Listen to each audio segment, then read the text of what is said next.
അപ്പോൾ നമ്മൾ കർക്കിടക കഞ്ഞി ടേസ്റ്റ് ചെയ്യാൻ പോവാണ്. കർക്കിടക കഞ്ഞി വിതരണമാണ് തെന്നല പഞ്ചായത്ത് കുടുംബശ്രീൻ്റെ കീഴിൽ കർക്കിടക കഞ്ഞി വിതരണം.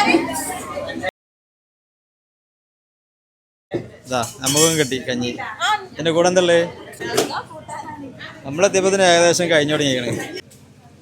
എന്താ കൂട്ടാനുകൾ എന്തൊക്കെ?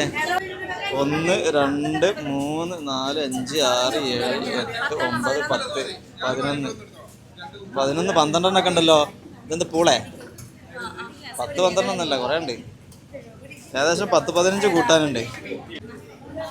ആരാ ഇതിൻ്റെ ആള്? കഞ്ഞിൻ്റെ പ്രിപ്പറേഷൻ ആരാ? ശാലിനേച്ചിയാ.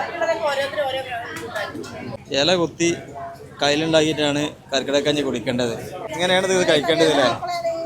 പ്രസിഡന്റിന്റെ ഒക്കെ നേതൃത്വത്തിലാണ് കർക്കിടക കഞ്ഞി വിതരണം. കർക്കിടക കഞ്ഞി എന്താ പറയുക, പുതിയൊരു അനുഭവമാണ്. ഇതിങ്ങനെ കേട്ടിട്ടുള്ളൂ, ആദ്യമായിട്ടാണ് ഞാൻ കുടിക്കുന്നത്. നമ്മൾ പുതിയ തലമുറകൾക്ക് ഈ കഞ്ഞി എന്താണോ അതിൻ്റെ ഗുണങ്ങൾ എന്നത് പറഞ്ഞ് മനസ്സിലാക്കി ഇത് വാർഡ് തലത്തിൽ ഇത്തരത്തിൽ സംഗമങ്ങൾ സംഘടിപ്പിക്കാൻ തീരുമാനിച്ചു. അപ്പോൾ നമ്മൾ കർക്കിടക കഞ്ഞി ടേസ്റ്റ് ചെയ്യാൻ പോവാണ്. ഞാൻ ആദ്യമായിട്ടാണ് കർക്കിടക കഞ്ഞി കുടിക്കണത്. ഞാനും ആദ്യമായിട്ടാണ്.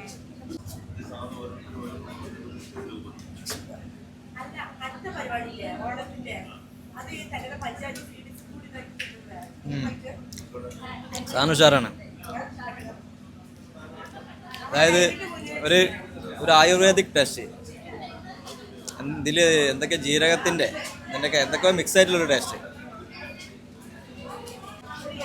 അപ്പം ഇതിൽ കർക്കിടക കഞ്ഞിൻ്റെ കൂടെ ഇതിലിപ്പോൾ കൂട്ടാനുള്ളത് 1 2 3 4 5 6 7 8 9 10 ഐറ്റം കൂട്ടാനുണ്ട്. കൂട്ടാനൊന്നും പേര് കറക്റ്റായിട്ട് ഇപ്പം എനിക്കറിയില്ല. ചീരത്തോരുണ്ട്, പിന്നെന്താണ്, പിന്നെ ഉണ്ണിപ്പിണ്ടി, പിന്നെന്താ താളം കൂട്ടാൻ, ചമ്മന്തി, അച്ചാറ്, അങ്ങനെ പല ഐറ്റംസും ഉണ്ട്. തെന്നല പഞ്ചായത്ത് കുടുംബശ്രീൻ്റെ കീഴിലാണ് ഇന്നത്തെ കർക്കിടക കഞ്ഞി ഇവിടെ സെറ്റ് ചെയ്തിട്ടുള്ളത്. അപ്പോൾ ഇവരൊക്കെയാണ് അതിൻ്റെ ആൾക്കാർ.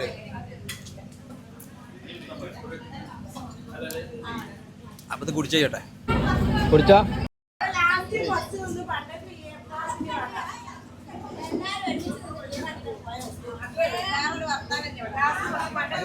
എങ്ങനെയുണ്ട്?